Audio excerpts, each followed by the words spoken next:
Now, 2 years to the next general elections in Nigeria, campaign billboards are already springing up along major roads and streets across the Federal Capital Territory and neighboring Nasarawa State.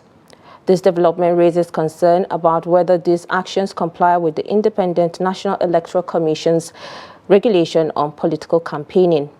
In this report, Trust TV's Nuel Samson examines the scale of these apparent violations and what INEC is doing to address them.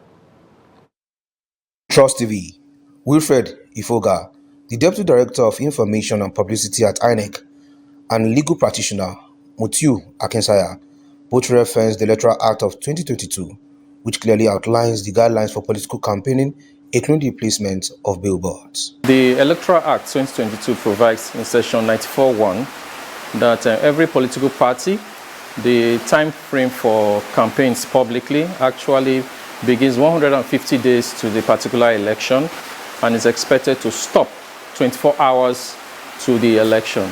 So as we speak, I think right now we have elections in various states where we have by-elections for legislative houses, and also we have the Anambra standalone election for their governorship election.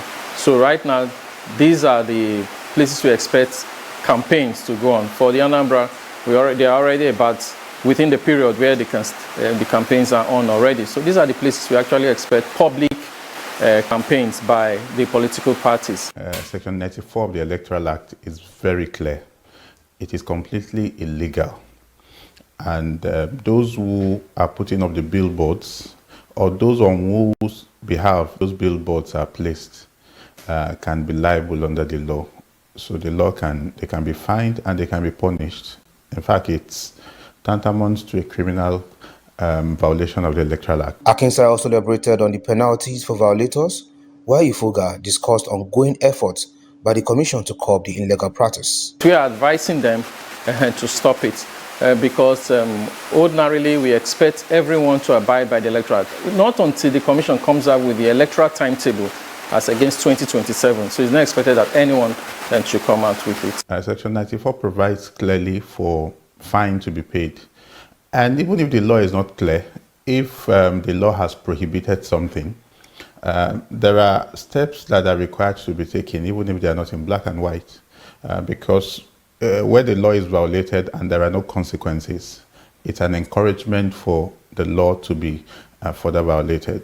So INEC, for instance, as a body, has a duty to pull down those billboards when they are illegally erected, and they also have the duty to also bring those who put those billboards to book. Meanwhile, Musa Ayiga, an ADC chieftain and grassroots mobilizer, condemned those flouting the rules and called for stricter enforcement and tougher penalties. When you violate INEC rules and regulations or the INEC, the Electoral Act, you should be in prison.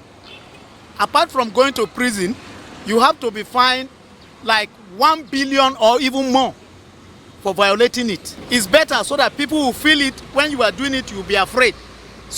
Look, we have a law in this country, and if you are not careful, the law, in fact, we are going to be sanctioned.